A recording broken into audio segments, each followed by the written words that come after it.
Today is January 6, 2018, and as always, we're going to start with asking our Heavenly Family to guide us.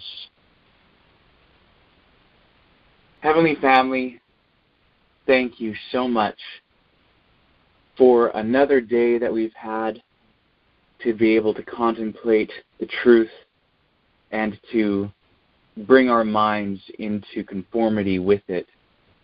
Please help us in this discussion tonight to understand the principles of truth and righteousness better than before, and to have our wills stirred up to choose the right. Thank you so much. Please guide us with this. We ask this, Father and Mother, in the name of Branch, he and she. Amen.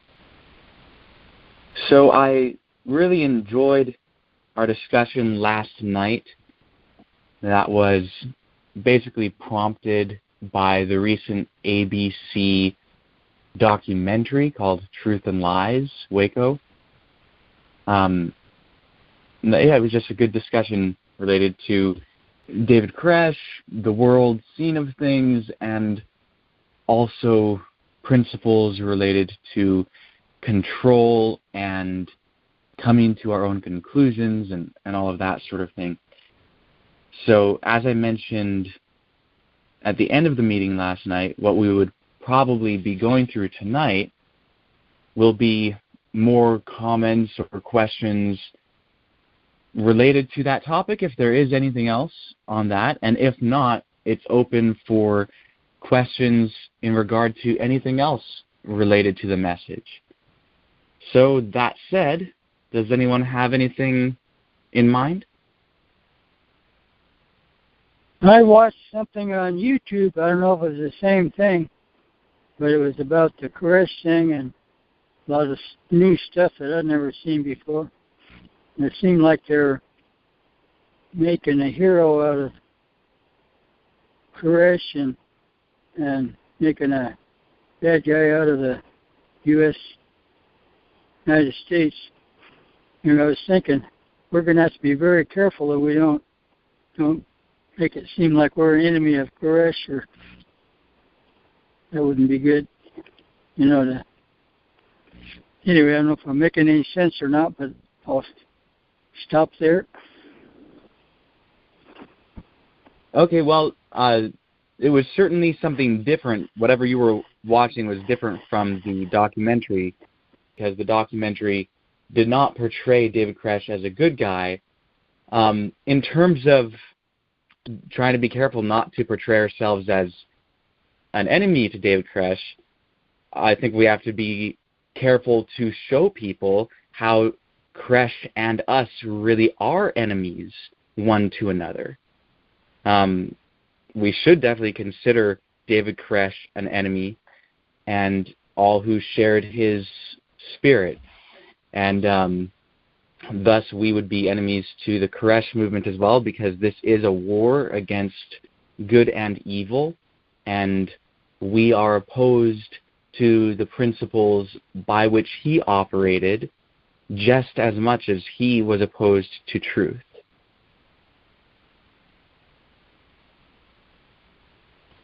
I agree with you. Just emotions are flying, it seemed like, in that video anyway. I'll try to find that. The one you watched was Truth and Lies, ABC. Yeah, I would think that it's probably not just free on the internet at this point, since it's a brand new documentary. So you probably won't be able to just find it online. But yeah, that's what it's called, Truth and Lies. So does anyone else have any comments or questions? Again, whether or not it's related to what we discussed last night, but it certainly can be. And if no one has further comments or questions on that, it's open for anything related to the message. I have a question. So if people ask me or us who we are, and we say Branch Davidians, and then they group us together with, the David Koresh group, like, what is the correct answer to tell people who we are? because I'm like very confused on like what is like where is my boundary of being truthful and then the boundary of like getting like thrown in with that other glob of people that obviously we don't believe in. Like I just don't know how to answer that question truthfully to people without feeling like really embarrassed, to be honest. Sure, yeah. So again, it really depends on the person and what they're really trying to find out and exactly what they ask and so on. But it's fair to say Branch Davidian, but to explain more about it. But if you know that someone is going to be prejudiced, or if it seems very likely that they're going to be prejudiced to that response, then it's a good thing to try and find an accurate way to communicate with them the truthful answer without arousing such a prejudice.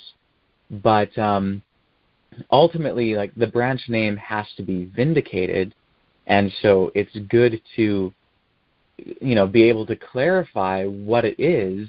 And if we never say the name, then we have no opportunity to vindicate it. But again, this really does depend on context. It would not make sense every time you are asked, you know, what you are or whatever, to respond with, oh, well, I'm a Branch Davidian, and this is what that means. Because sometimes people just want to put you in a box, and you may say Branch Davidian, and they may not give you a chance to explain anything more beyond that. So, again, it really depends on circumstances. Sometimes it's probably the best thing to just say, I don't self-identify by my beliefs, but I identify by what I care about, and what I care about is truth. You know, that's really it. Like we've talked about on the calls before, really, our beliefs should not be our primary thing that characterizes us. So sometimes people just want to say, oh, what religion do you belong to? And they're wanting to put you in a box. And it might be fair to say either what I just said, or to explain how the term religion conveys something that you don't necessarily want to be associated with, because religion is often equated with dogma or something like that, and that's not actually what we are about. So, again, it depends, but I think it's important, though, like, sometimes someone who believes in the present message will just say something like, oh, I'm a Seventh-day Adventist. And I don't think that quite captures it. Like, that doesn't, like, that could be somewhat misleading. So, again, it's hard when you're dealing with the fact that people have conceptions, and misconceptions, actually, about who we are and what we are about. If they're not really wanting to hear more, then it might be hard to actually just give a short answer. And another way is you could just ask them, well, what exactly are you wanting to find out? Do you want to know what I believe? Do you want to know what's important to me? Or are you just wanting to categorize me? And that might get them thinking about what they're really wanting to know. And then if they decide, oh, I don't want to just categorize you, I actually want to know what you believe, well, then if they say that they want to know what you believe, then you can start actually explaining what you believe rather than just putting a label on it. So hopefully that kind of gives you some tools to work with in trying to answer the question in different circumstances. Yeah, thanks. Okay, cool. Does anyone else have questions or comments? If you say you are a Branch Davidian, wouldn't it be good to say Seventh-day Adventist at the end of it? You don't seem like Koresh, or they were never called by the name Seventh-day Adventists or Branch Davidian Seventh-day Adventists? Well, I think that when people hear the phrase Branch Davidian, even if there's something coming after it, their mind still goes to David Koresh, so I don't think that that would necessarily clarify that. I think it's fine to say Branch Davidian Seventh-day Adventist. It depends on the context, depends on who you're talking to. If you're talking to someone who has prejudice against Seventh-day Adventism but knows nothing about Branch Davidianism, well, then you could just say Branch Davidian and then explain more about it. But if you're talking to someone who is a Seventh-day Adventist, they might appreciate knowing that the full name is Branch Davidian Seventh-day Adventist, so that they understand that we still hold to all the foundation truths of Seventh-day Adventism.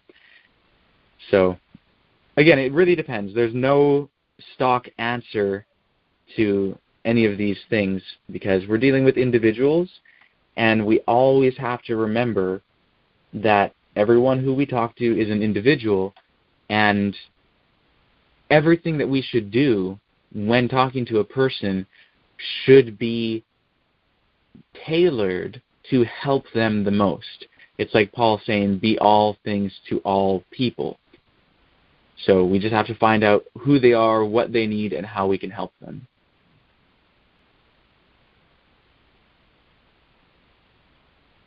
So there's something on a separate topic from anything that we've talked about so far that I thought I would bring up. There's a series of videos that we have on the Seven Angels Messages YouTube channel called Genuine Experience, and we have been watching some of those recently, and I posted the first video again on Facebook, and I just encourage you guys to go through that series again. If you have never gone through it, then certainly go through it the first time. And even if you have gone through it before, I think it's worth going through again because ultimately it captures the central point of this message. And the central point really is that we need to think and do only that which is in accordance with truth. And truth can only be known through experiment. That pretty much captures the core of it. Everything else can come from that. You know, and there are several ways to express the core of the message, but that's certainly a very important way. So I just wanted to remind you all that that series exists and to encourage you to really become acquainted with it. Also, I'll just say in connection with that are several other videos that we have on YouTube.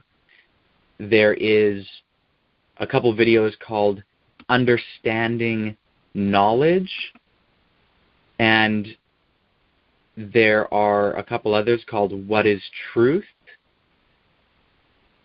We have another two-part couple of videos called Ellen White on Experimental Knowledge and Religion.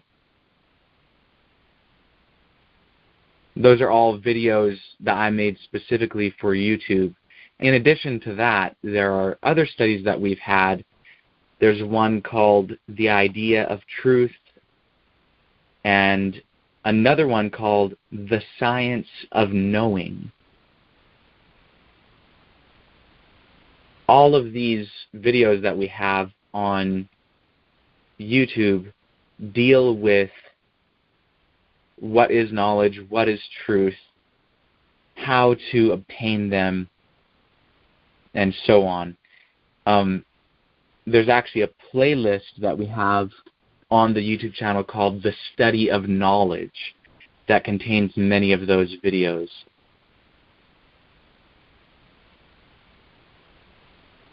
I have a question.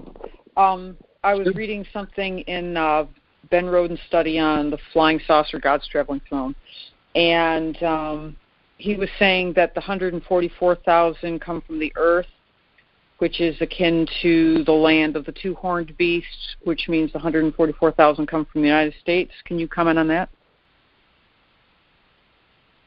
Sure.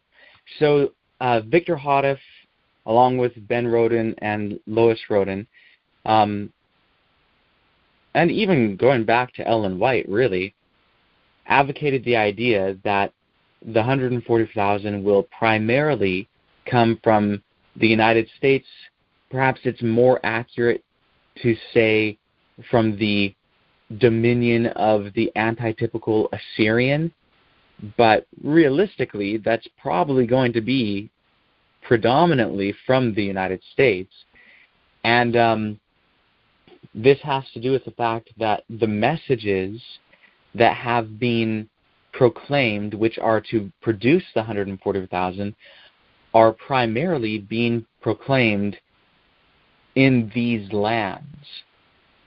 And of course, in the Great Controversy, Ellen White talks about the two-horned beast and the providence of God in establishing the United States as a place that was supposed to be free, at least, from the hindrances of the old world, and that there could be a free practice of religion and the truth could move forward, but that obviously there would end up arising hindrances to that. But, all of that really does connect the people to be sealed in the last days as a result of these messages as being, again, predominantly from the dominion of the two-horned beast. And James White actually had a way of understanding that's kind of interesting. In A Word to the Little Flock, he says that the content of the first 5 verses of Revelation 14 actually belongs to the previous chapter. So he connected the 144,000 with the two-horned beast in content. Of course, they have the seal of God, and there's the mark of the beast brought about by the two-horned beast. And those are the antithesis one to another. And so within the dominion of the two-horned beast, there are those who receive the mark of the beast and those who receive the seal of God, a.k.a. the 144,000. So this isn't to say that no one who is part of the 144,000 will come from elsewhere, but predominantly they will come from English-speaking nations in the Western world, in the domain of the antitypical Assyrian. And again, really the ultimate reason why that will be the case is that this is where the message is being proclaimed, and it just kind of naturally unfolds like that. It's not the case that this was an inherent reality. I mean, when Revelation was written, the new world was not in view. And if the 144,000 would have been produced in that day, they would not have been from the United States or anything like that. It's just that the prophetic pattern has unfolded in history in such a way that the place from which they will primarily derive is the United States. And I'll just say, looking at the demographics on the website and on the YouTube channel, by far the greatest number of people who are actually being exposed to the message are from the United States.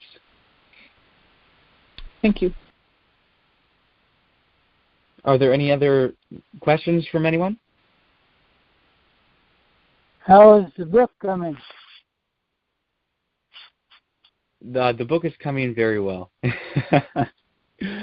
I don't necessarily want to go all into that right now, just because, if possible, I mean, I understand that it doesn't seem like many people have many questions, but if there are things like in regard to the message that you guys are having difficulty understanding or anything like that, I mean, it would be great to be able to address that and to help everyone understand the message. I'm not saying that it's not a good question, Leroy. It's a fine question. I just want to keep it more to kind of the purposes of this meeting, which isn't so much to update on the progress of things, but more so to be able to answer questions related to the message and all of that sort of thing. But in short, it's going well, and it will soon be available. So another way that we could do this is that, sorry, did you have a question? I don't have a question. I just thought I'd make a comment. Sure. So, things are really ramping up. Things are heating up. There's a lot of activity in the media right now about the name, at least, Branch Davidian. And as Leroy, mentioned the book, we've got the book coming together and going to be putting out there, and there's a lot happening and a lot of potential. Now, the last new moon topic, sad to say that the recording predominantly is forever lost. There was only 27 minutes preserved, the first 27 minutes of it. And that was due to no fault of our own. It was some internal problem with free conference call. But many of you were on for that meeting and, heard the seriousness of the plea and the counsel and the reproof. And as I see just the state of things around and the struggles and the trials and the attacks and everything, I just think it's good to encourage everyone to make sure that if you don't really know for yourself that this message is from God, to make it a point to find out if it is, to settle it in your mind. And even if you think you have it settled in your mind, test it again. Go through and review the claims of the message and the fruits of the message. Ellen White talks about how the testimonies for the church can be known by their fruits. Do they point you to righteousness? Do they have a transforming influence in your life as you implement the principles contained in the testimonies for the church, etc.? And, I just want to encourage everyone to always be on guard, because in reading the testimonies for the church, one of the many things that has stood out to me over the years is how people in high position, by high position I don't mean, they have authority and all that, but they're at the head of the work, or they're very involved in the work. People over the years have been, people like that have been a special target of Satan to try to tear them down, because what better way to bring the work to a standstill? And that one reason why these men and women who did fall, away from the truth and reject the truth, etc., was because in part that they didn't realize their own danger. They felt pretty secure kind of in their own abilities and their own standing and et cetera, et cetera.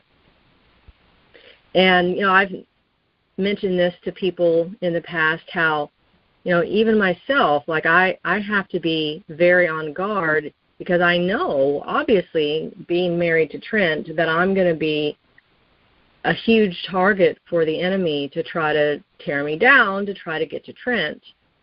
And that I'm not beyond his reach. Nobody, even Trent, isn't beyond his reach. Anyone could give in to temptation and walk away from the message, walk away from the truth. Not even just walk away, but start to oppose and actively fight against the truth.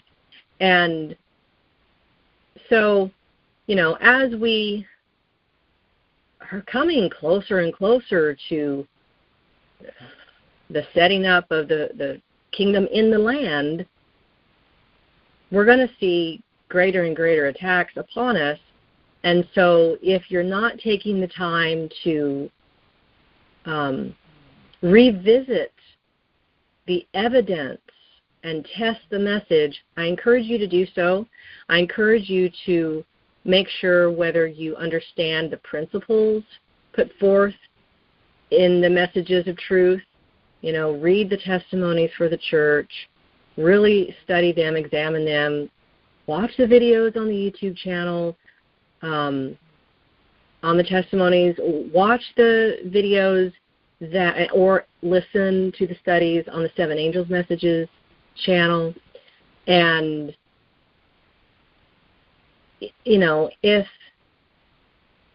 if you're not spending time in these sorts of things, it can get to the place where a person feels really secure, and then you'll let your guard down, and you won't even be kind of aware or looking for external attacks upon you. So just want to encourage everyone to keep the new moon message in mind and to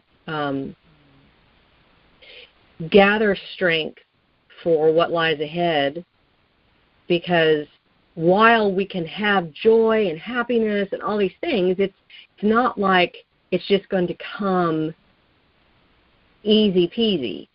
There has to be effort on our part. What was it that Ellen White said in that statement for the daily you sent out recently, that there's an effort we have to put out? Yeah, there's something that you have to do to have the light of heaven shine on you, and from there to others, or something. Yeah, it's a paraphrase, but yeah, those lines. But we have to take action. We can't just sit back and feel good about knowing the truth, knowing that this message is true, but actually know why it's true and be able to explain it to people and that sort of thing. That's basically it. I just kind of wanted to remind everyone and to try to encourage people to not let your guard down. Well, I'm glad that you made that comment and that you made it right then, because that dovetails perfectly into kind of the direction that I was going to go with this. And that is, since none of you have questions for me, I'll take up the opportunity to put forward some questions for you. And it's very important to be questioned. If we are never questioned, we may never know what we know and what we don't know. There are multiple aspects to this, because it's not just about what we know. It's also about what we do about what we know. And again, the new moon topic, we definitely talked about that. I mean, that was a huge focus of it. And our Heavenly Family really just wanted to rebuke the sins among us and call for change. And so one question that I want you to ask yourselves, not that we will get into a detailed discussion of this or anything in regard to any individual, but ask yourself if you have reformed your thinking and your behavior in response to the new moon meeting. And if you have not, then you need to ask yourself why not.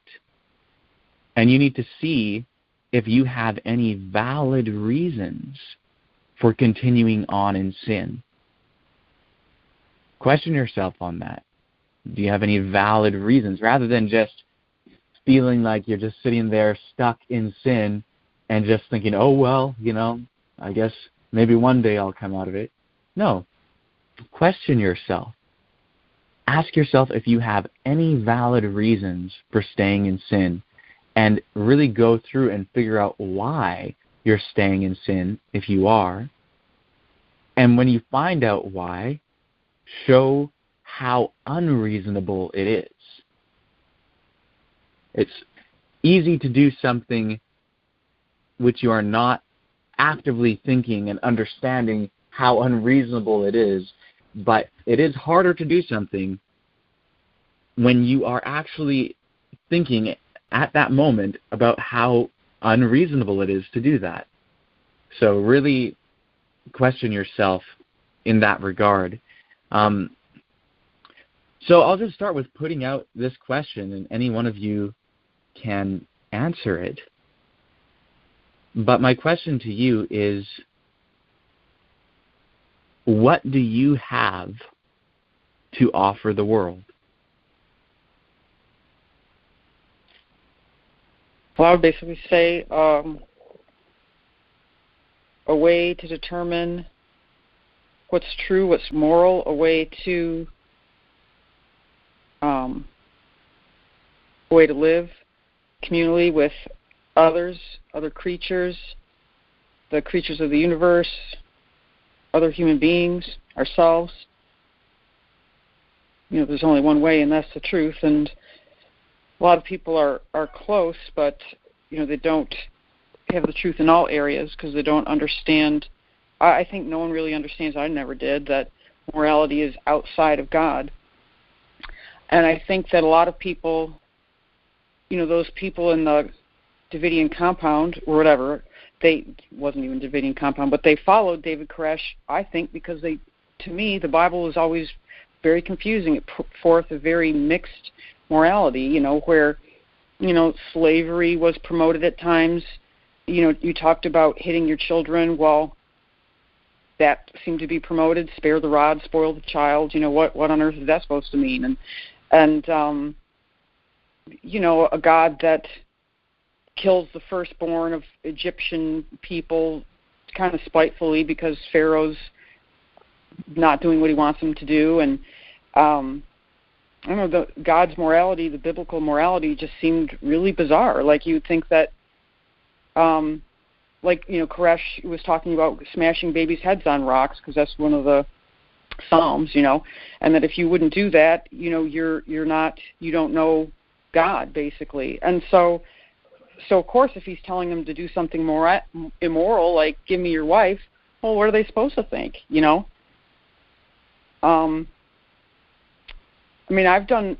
I've been very confused about morality, and so, the world really needs to know that morality is outside of God, or that God couldn't keep you out of heaven if you were righteous. Those are things that nobody knows. There's still a million things I don't understand. Materialism is just another huge thing too that the world really needs to know. We were having the daily with so she was asking, like, why do you eat now?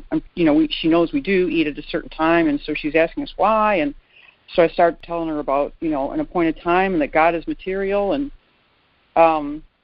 there's just an appointment. There's appointments in real life, and God's a real person. He can't be everywhere at once, and so this is a time where you actually get to pray. And if your prayer is, I'll say, good enough, I know that's not a very good description, then that's the time that it'll be fielded. by God, and that the prayers are being screened by actual beings, angels. And then she's like, well, okay, so where does God live? And she's somewhat atheistic, I believe. I'm not really exactly sure what she believes, but most of my life she's been an atheist, and to my knowledge still is. And so she said, well, where does God live? And I just looked at her, I said, outer space. And she started laughing. I said, well, do you believe in extraterrestrials? She's like, yeah. And so I was like, well, what's the difference?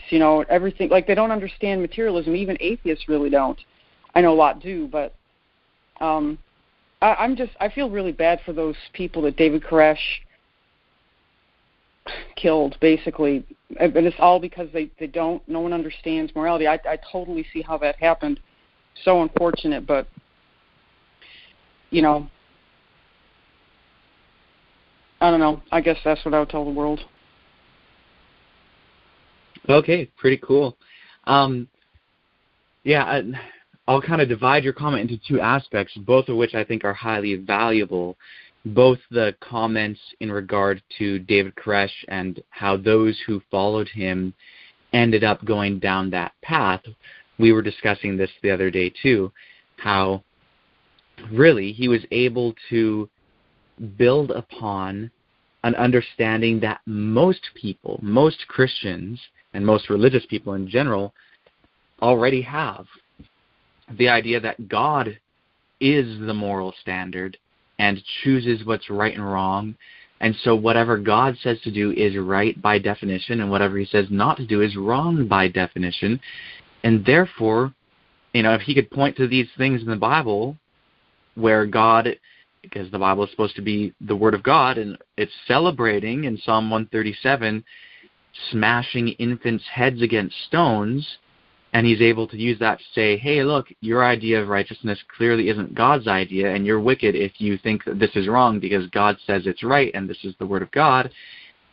Well, at that point, you're open to accepting anything as moral so long as you think God said it. So if you think God says, as a married woman, that you are supposed to no longer have relations with your husband, but instead are to have relations with this other man, and as a man, if you think that God's saying that your wife is not supposed to really be your wife anymore, but is to be the wife of another man, no matter how contrary that seems, you're going to go with it because you think that God is choosing and that that's automatically just, that's automatically righteous. So I just think that that's a really important and good observation, and it does gives an example of why it is so important to proclaim the message that we have. Now, I want to extend this, and I want to ask everyone else, what do you think of Mary's answer? Do you agree with that? Do you agree that what we have to offer the world, or what you have as an individual to offer the world, is a way to discern what is true? And you mentioned materialism, Mary, and that obviously goes along with that, a way to determine what is true and to bring everyone into harmony and righteousness, and that way is to go with truth. Does everyone agree with that? Yes. I also had I have a comment off of what you and Mary were discussing too, that it's in connection of what you guys were saying, and how the believers of Koresh, how they just, like, Koresh was just using the Bible and was like twisting words and stuff like that to basically convict them of saying the Bible has all the truth, and if you don't believe it, then, you're either going to hell or whatever, you're not going to heaven and stuff. So whatever God says or whatever the Bible says, then you have to do it, whether, like, it's contrary to moral and immoral. And so my comment off of that was that a thing that we can offer to the world, which basically will change the world, is love. And how if we teach the world and show them that love doesn't originate from God, like moral didn't begin with God, because it's kind of leading, if you think of it like moral did start from God, then therefore whatever God says we have to do, because everything he says is right, and it's he's the creator of it, so why should we question the creator of a certain thing? And so if we teach the principle and understanding of what love is, which is a principle and not just feeling and what you want to do and all that stuff, it will really change the minds of people and probably would stop a lot of like the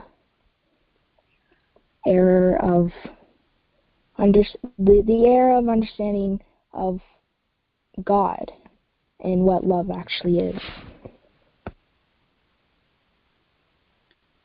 Yeah, I totally agree with that.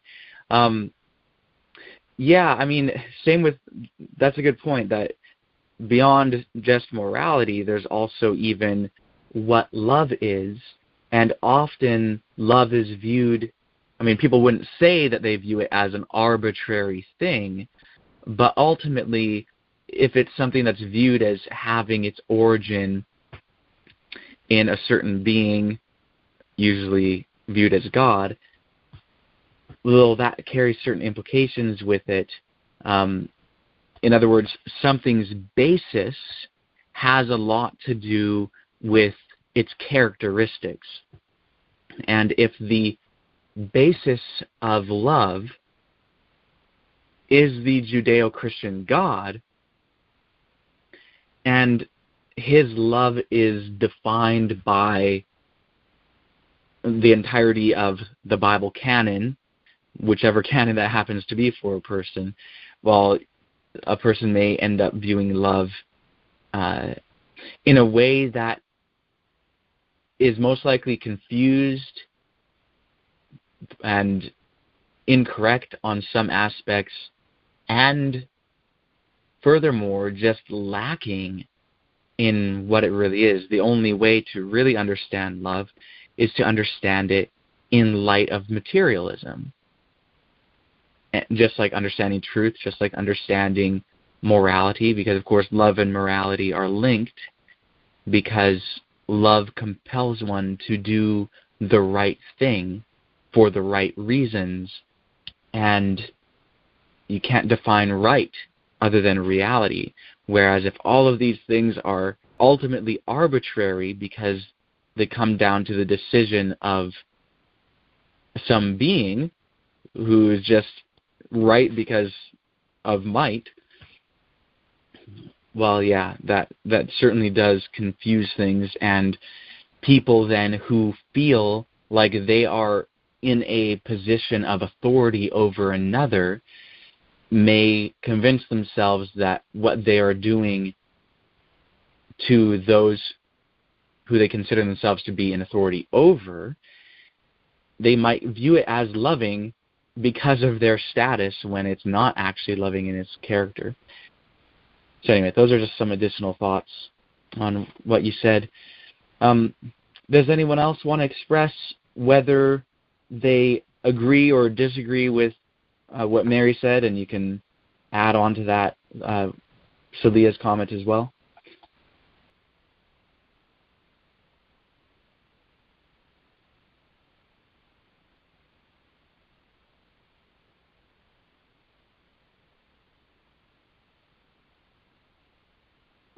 You know, there's so much that each one of us has to offer.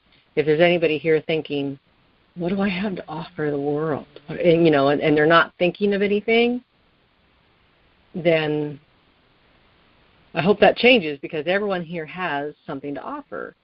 They have knowledge about truth, and specifically, you know, some of the big things like Mary mentioned about materiality. Huge. The origin of morality, huge. And if we can clear up these misconceptions in the religious world, not only for those who are religious, but for those who aren't religious, but they see the problems in religion. If they start to realize, oh, okay, God, a belief in God does not require throwing out my logic and reason. And it doesn't require me to believe in immateriality. It might help people to take a fresh look at what the message proclaims and, thus change the world and bringing about the aspect of love that, of course, underlies it all, as Celia brought out. But, yeah, everyone here has something to offer because everyone here is connected with the message. And so if you realize that you have something to offer, put it out there. Don't keep it to yourself. Put it out there. So I'm going to kind of dovetail on what Teresa just said, because here's the thing. One of the reasons why I want to ask you guys questions is so you can find out whether you do have something to offer. Now, in a sense, everyone has something to offer because we have everything available to us. But if you haven't made use of what is available to you and what you are aware of, do you really have something to offer? Are you prepared to offer it right now? And so, I want to ask you guys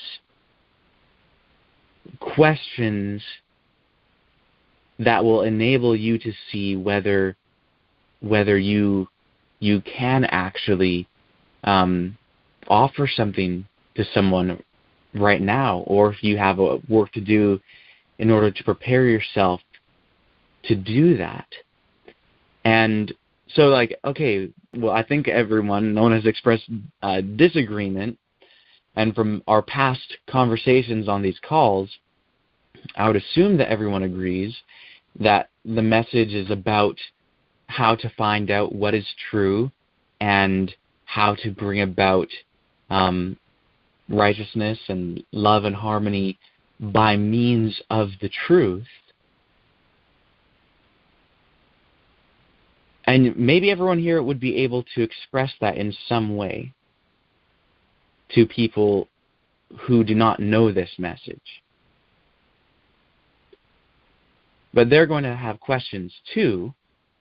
And do you really know the answers? And do you really know it yourself? Do you believe what you know and know what you believe?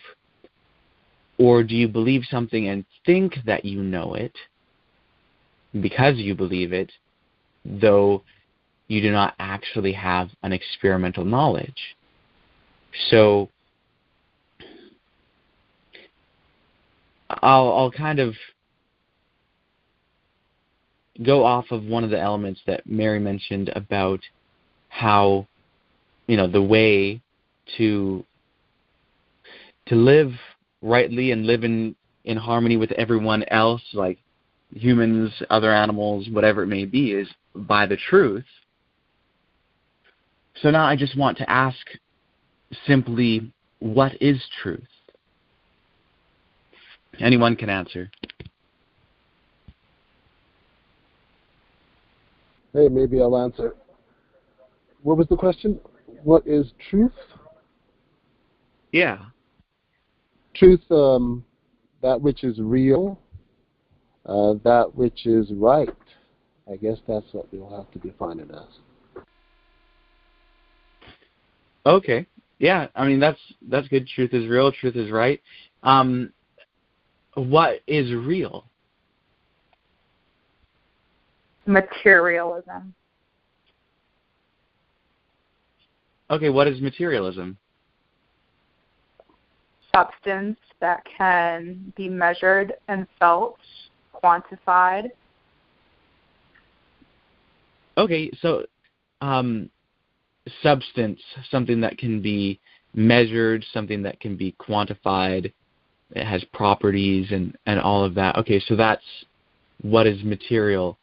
So why is it that what is true is what is material? Because it can be proved. Couldn't something be true even if you can't prove it to be true? Like scientific matters, you mean? Like gravity? Just hypothetically, and I'm what I'm doing is I'm questioning to see, like, okay, what, like, this is a question someone may ask, because not everyone just will as readily accept the answer that truth is that which is material. So let's question that a bit further. Yeah, I mean, okay, so you can prove it, but couldn't there be something that's actually true that you can't prove is true? Like, you know, there might be in a court of law, someone might actually be guilty, but you can't actually prove that they're guilty, but it's still true that they're guilty, right? Yeah. Okay, so then if something could be true, but you can't prove that it's true, then why is it that truth is just that which is material? Couldn't truth also include things that are not material? Yes. Okay, so then materialism basically is false, right? No. Why not?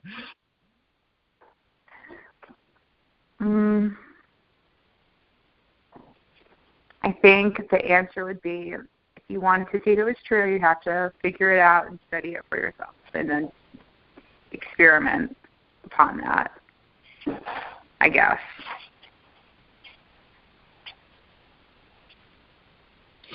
Okay, Something can be two things at once.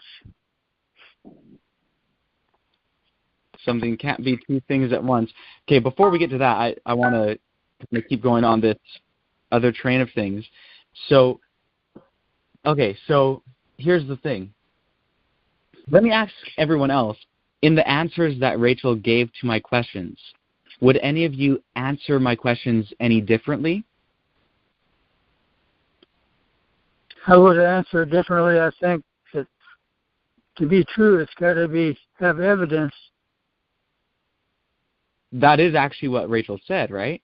And then I said, well, couldn't something be true that you can't prove to be true? That you can't actually provide evidence? Like someone may be guilty in a criminal case, but you can't actually prove that they are, but they still are?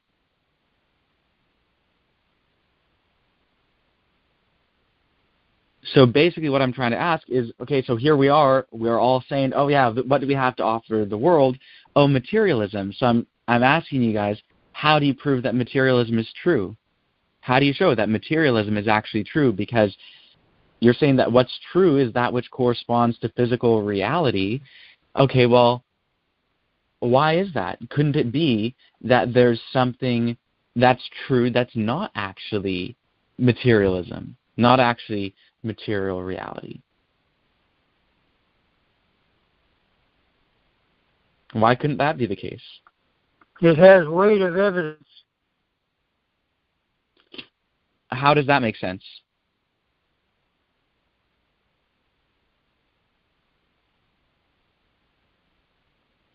We know things are true because they really happen, and there's evidence of them really happening somewhere.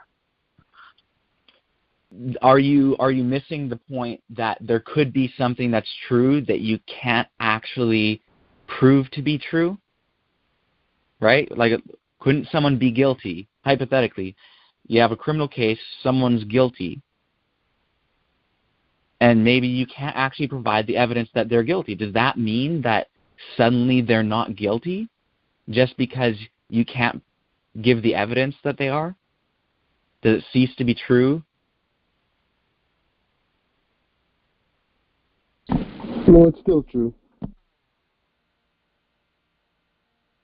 Right. So that which is true isn't necessarily always that which you can prove or that which you can provide the evidence for. So, again, how do you know, if you're making the claim that that which is true is material reality, what evidence do you have that material reality is what's true?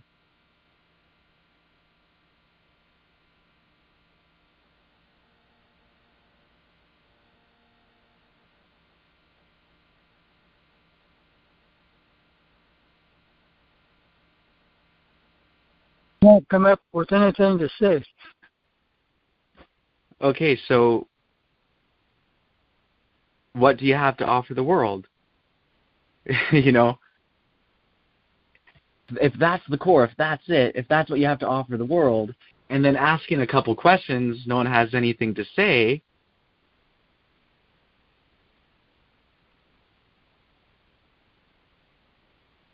and my questions aren't hard questions, right? I'm just saying, oh, you made a claim. I'm just asking, hey, what's your evidence that your claim is true? You're saying that that's the thing that you have to offer the world. How do you know that that's true? That's a pretty straightforward question. Does anyone have an answer to it?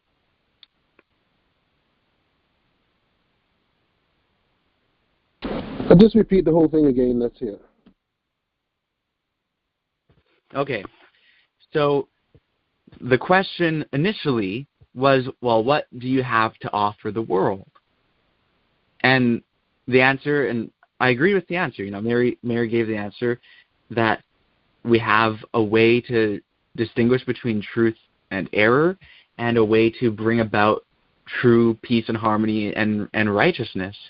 And the way that is, that we can do that is by living according to the truth. And she mentioned materialism in connection with that. So then I asked, what is truth? And the answer that's given is, what is real, what is material? And then my question is, well, how do you know, how do you prove that what is true is what is material? How do you know that truth is what is material? A lot of people believe that truth isn't necessarily just what is material, that yes, there are material things that are true, perhaps, but there are also things that are true beyond that, potentially. So if you're making the claim that truth is material reality, how do you substantiate that claim?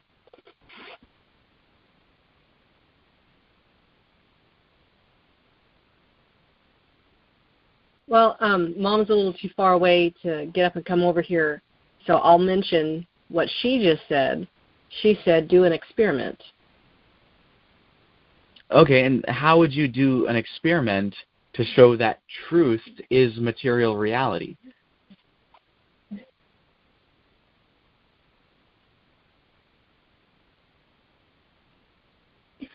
Okay, so she said... Mom said, don't ask her that. I have to think about it. She's going to think about that. Okay. Yeah, no, that's good. Think about that. Because you have to really question whether you can have an experiment that shows that truth is material reality. So, anyway. But hey, it shows that she's taking in what she's listening to. We've been listening and watching the studies on genuine experience. Right, and how we can know something by means of experiment. Mm-hmm. Did Christ really die? That's proof. Did he really die? We've proved that. So Mom's saying, did Christ really die? That's an experiment. We've proved that. So. Right, but just because you can give one example of learning something by experiment, does that actually prove that truth is material reality? What do you think, Mom? Isn't he truth? I am the way, the truth, and the life, or something like that? Yeah. So isn't he truth, the way, the truth, and the life? Well, now that's just buying into what a holy book says, and why should I believe what a holy book says? just because Jesus said, I'm the way, the truth, and the life, isn't that even a different definition of truth than material reality? Yeah. Doesn't that mean... Did he actually live? Did he actually live? I think you're missing the question. Yeah. Okay. So does anyone here have an answer to, like, can anyone here establish that truth is material reality?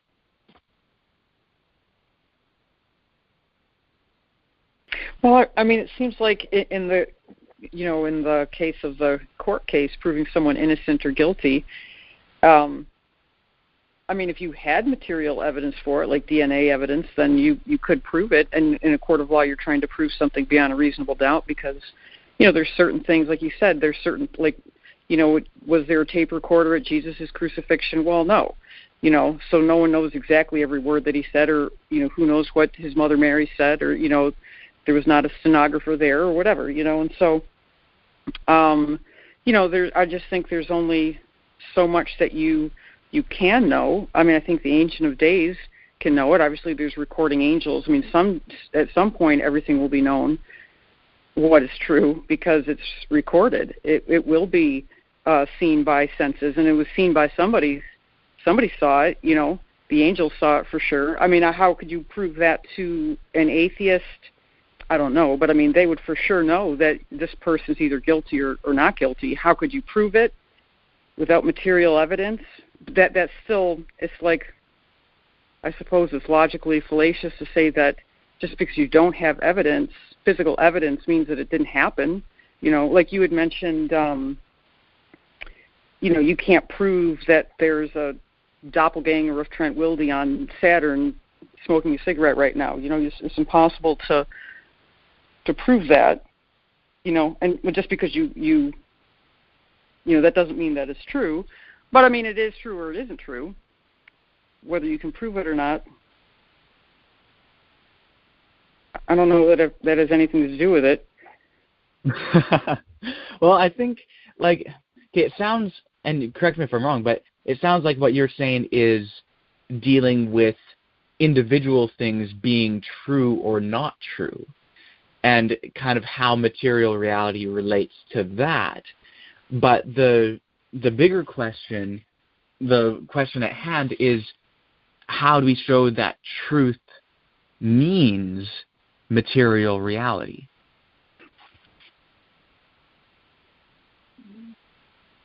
Well, you say the truth is all there is. Like, there's nothing else. There's just truth or falsehood. Okay, I don't think anyone would necessarily disagree with that.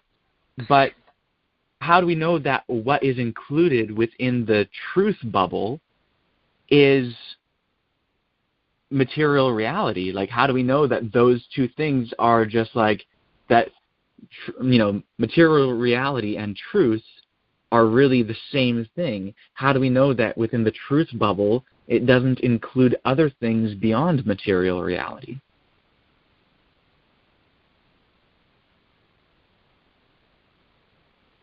Give me an example. Like your court case thing, I think everyone would agree that, everyone knows that it did or didn't happen. The question is, how do you prove it? Right. So. No, go ahead. Yeah, with the court case thing, I wasn't using that to try and give an example of something beyond material reality as being true or something like that. It's just that in asking the questions that I was asking, the response was to say, because you can prove it, you can evidence it, and that's why truth is material reality. And I was just using that as an example to say that, well, there are things that are true that you cannot necessarily evidence or prove. So that's not, an example of what is truth and how to define truth. That's just an example to say that truth is broader than what you can evidence at a given moment. Does that make sense? Are you following what I'm saying? Yeah. I mean, I think, doesn't Ellen White say that you have to conduct an experiment and it has to line up with the moral laws, kind of like Walter said, moral laws, and the laws of nature. Sure. So let's distinguish between two things. There is what is true, and there is what you should believe. Those two things, and right now I'm speaking according to what the message itself is, what the message states, not in order to ask a question or just prompt thought or something, which of course I want to do that too, but I'm just saying that the message does not teach that which is true and that which is to be believed right now are equated with each other. Because even if there's something that's true, but there's no evidence for it right now, you shouldn't believe it right now. So what you should believe right now are things that are evidenced to be true. Yes, there's more that's true that we do not know right now, but now's not the time to believe it. We should only believe it when we have the evidence for it. So in terms of what we should believe what the evidence shows. But what we're dealing with right now is a broader question, and that is the nature of truth itself, not just the nature of what we should believe and that, we need evidence in order to believe something. Yes, that's true. We need evidence in order to believe something. But we're talking about truth as a concept, and what is the concept of truth? And the message has been saying that truth is material reality. That's what it means for something to be true, for it to be a part of material reality or for it to correspond to material reality. And in asking everyone here on the call, what do you have to offer the world? Materialism is one of those things. Materialism is the belief that all that is true is material. And so now I'm asking, what is the substantiation for that belief? How do you really know, or do you really know, that what is true is only that which is part of material reality? The reality that it made you free, the truth shall make you free. So that would be an experiment you could do to see if it's truth. I'm not sure if that's really answering the question. You'd probably have to define what you're saying more specifically in order for me to really respond to that.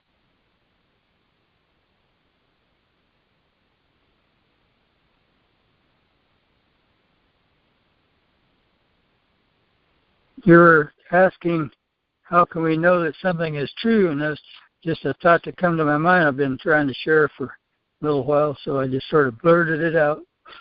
I thought it might be sort of answering your question. Okay, so I think it's important to really listen to it, because what you reiterated as my question isn't actually my question. My question is not, how do you know if something's true? My question is, how do you know that truth is material reality? Could it be by gaining a knowledge by experience? Okay, gaining a knowledge by experience. I would say that would definitely lead you to find out what the truth is of a particular thing. And that's like what we talk about in the genuine experience videos.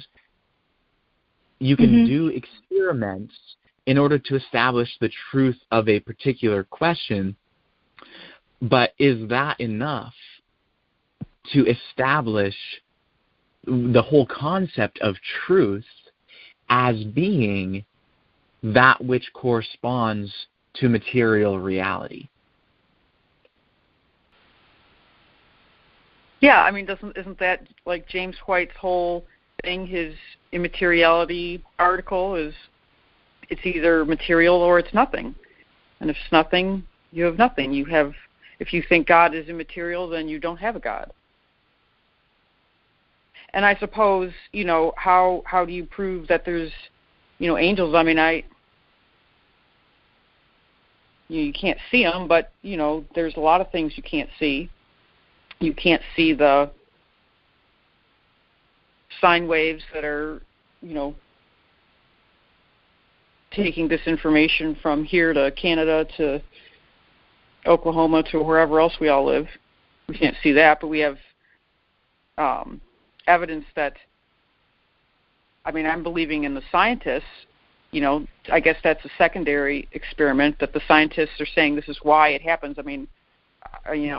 I've studied physics and everything like that, and I could see, okay. But, I can't see those sine waves. I suppose there's some machine that will measure that or see that or whatever, but I can experience that it works by using my phone. Something's making a sound come out of here from Missouri.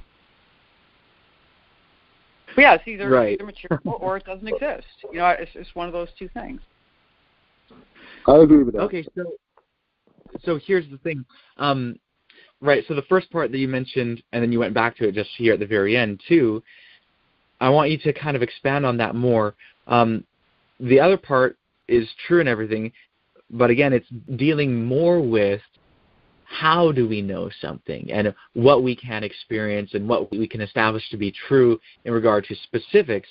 But okay, so why is it that you say that something is either material or it's nothing?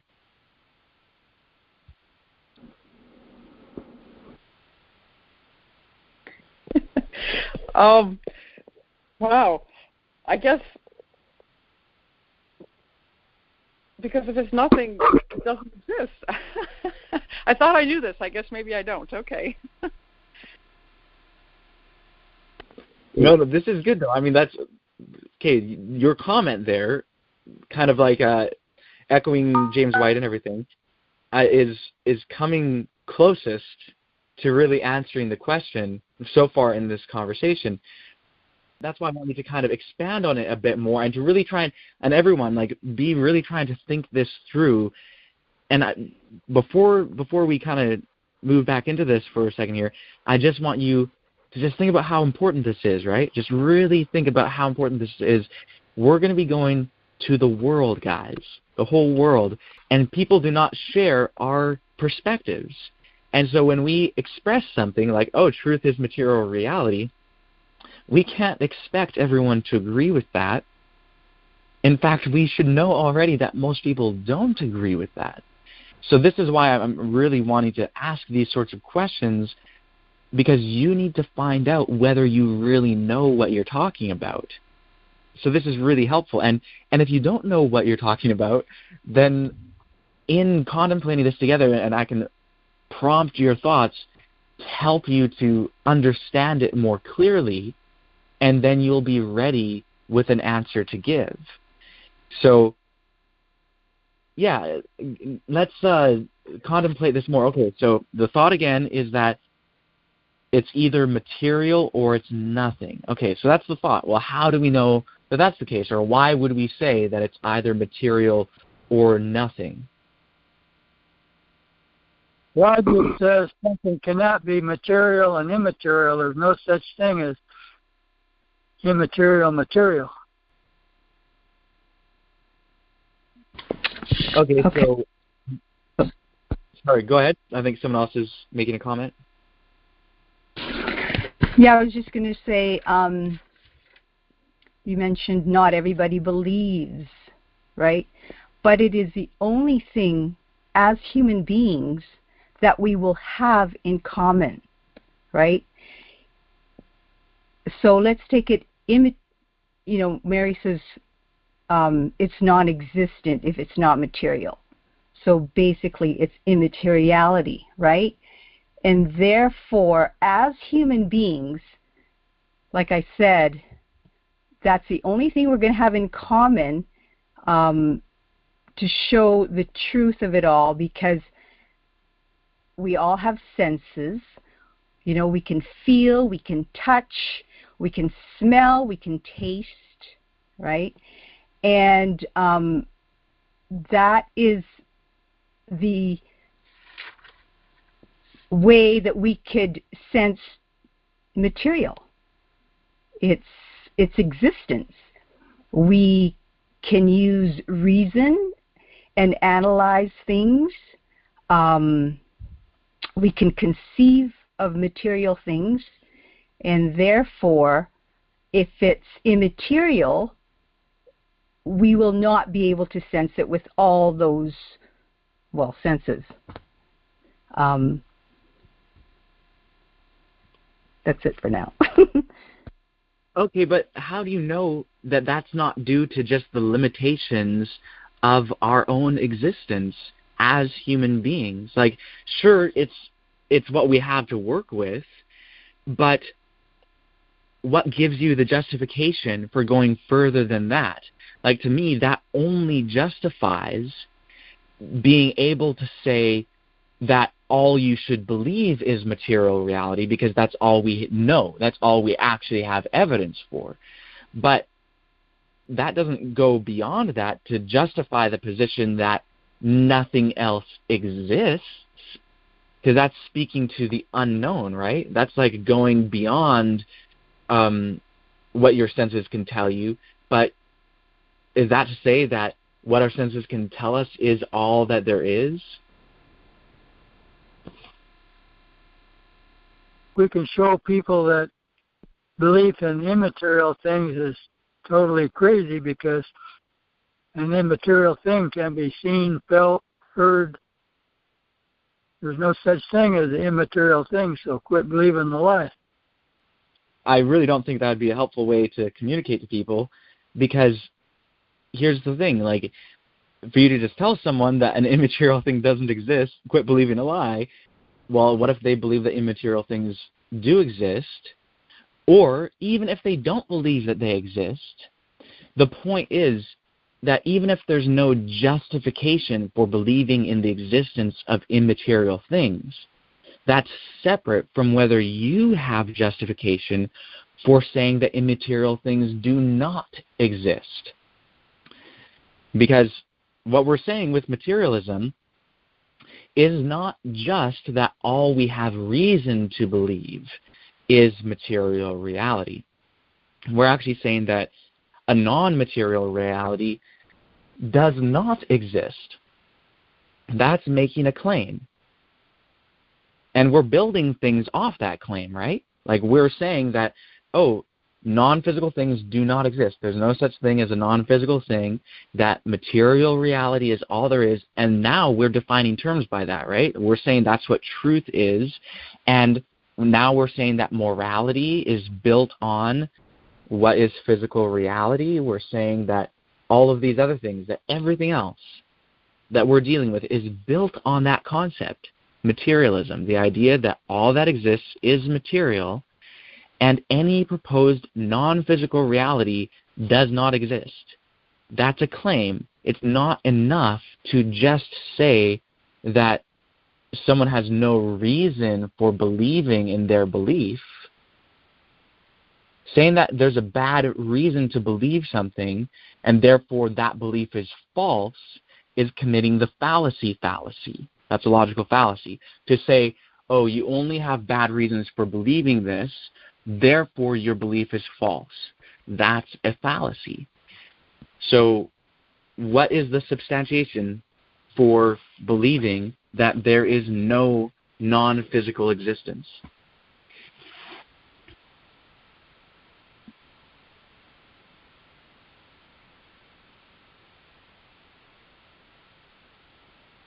It's called common sense.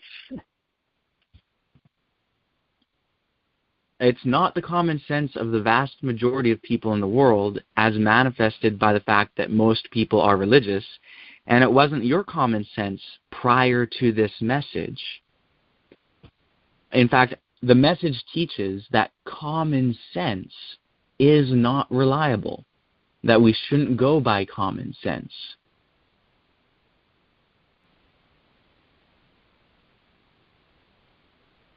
I retract my error.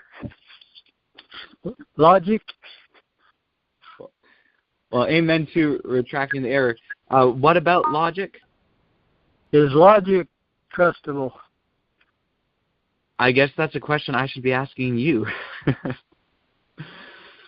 But only if you are able to keep it connected to the topic of how do we know that truth is material reality.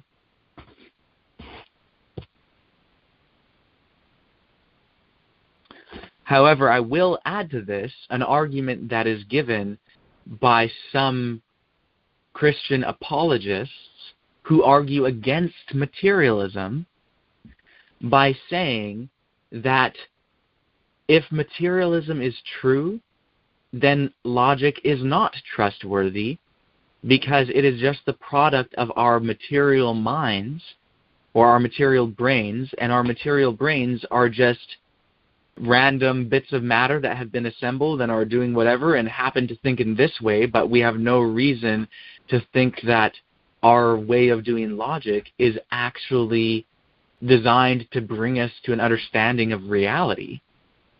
So people do argue that if materialism is true, then logic is unreliable, and that the only way for logic to be reliable is if it is actually something that has been implanted in us as an independent, separate thing from our biochemical makeup, and that it is part of a realm that stands above and beyond the physical, the realm of ideas, the realm of conception, concept, and that God from this realm has implanted us with this understanding of logic. That's the argument that is given, and part of the argument is, again, it's against materialism because it's saying that materialism cannot account for the validity of logic. By the way, I totally think that argument is bogus, but do you know why it's bogus? And do you know that it's bogus? So again, why is it that something is either material or it is nothing? You just put the question to them, prove to me that there is immaterial things. That's a logical fallacy. To do that, Leroy, would be to shift the burden of proof. Because whether they can prove that something immaterial exists or not is beside the point. You are making the claim that immaterial things do not exist. You are making the claim that what is true is that which corresponds to material reality. You have to provide evidence for that claim. Shifting the burden of proof would not accomplish anything.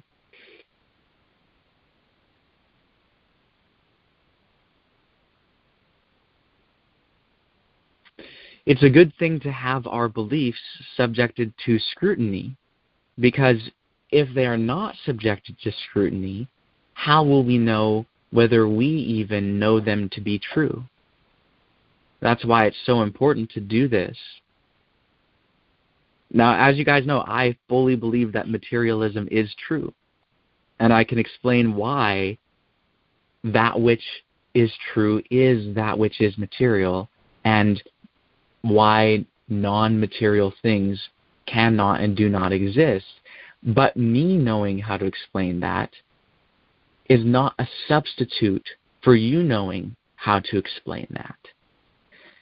So I'm very glad for the opportunity that we have in tonight's call to have this kind of opening up to questioning like this, because you guys need to know. You need to know whether you know that the message is true, because here's the thing. It's not like I'm the only one in the world who would ask you guys to substantiate your claim that materialism is true. There are many other people who would ask you that. And so far, no one has been able to satisfactorily provide evidence for that claim. And if this is what we have to offer to the world, we're not going to get very far. It's okay for us, in a sense, among ourselves here, for you to find out, oh, wait, I don't know how to actually give evidence for this. And again, if you can't really show it, you don't really know it. So here among us, I want you to take that as an encouragement to say, hey, wait, this is giving me an opportunity to really come to know it. But I hope that you take it as like some sort of eye-opener that you need to be prepared, that you need to actually test it and really, really study the message. Because if you don't actually know, if you can't actually show that this core principle of the message is true, again, how are we going to change the world? We're not if we're stuck there. So we need to move beyond there, and you can move beyond there. It's not like you don't know because it can't be known. Maybe you don't know because you just haven't thought it through enough. Maybe you haven't thought it through enough. Maybe you haven't done the experiment yourself, and that's what you should do. You really should do that. Really contemplate it. Don't allow yourself to kind of just wait for the answer to fall on your lap.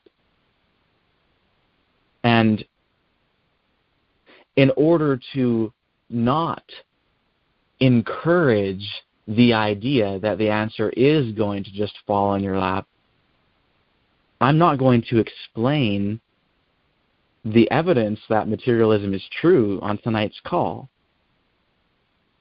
Because the truth isn't always going to just fall on your lap like that. And if it does fall in your lap like that, but you don't appropriate it to yourself, then you won't actually learn it to be true. Because I will say that the answer to the question that we've been asking all night is sitting before us, and I've actually explained it many, many times on the calls and in different videos and different things like that. So it's not like you guys haven't heard it before, but it hasn't sunk in. And so I think we'll thank our Heavenly Family for the meeting tonight, and then I want you guys to really seriously contemplate this and to ask, do you really know that materialism is true? Do you really have evidence that it is? And what is that evidence? And guys, like, really contemplate this and discuss it with each other and figure it out. And, you can talk on the Branch Davidian SDA Facebook group. That's totally fine. And next Friday night when we come back on the call, I'll ask the same question. And I hope that you guys have found the answer. Does that sound good to everyone? Sounds good. Awesome. That's great. All right, well, would anyone like to thank our Heavenly Family and ask them for help in our investigation? I'll pray. Heavenly Family, yes, we do really thank you and appreciate tonight's call, prompting us to really be aware of what we believe and who we are.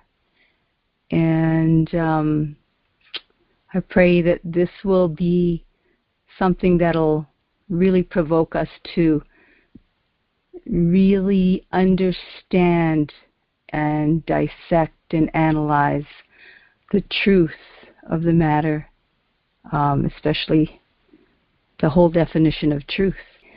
So be with us as we go about and do our personal searching, and may we come to the knowledge of truth so that we will stand before the world as leaders and to lead on to a better life for everyone. So, Toda Eloheinu b'Shem Samak. Amen. Amen. All right. Lots of love, everyone. Have a good night. Good night.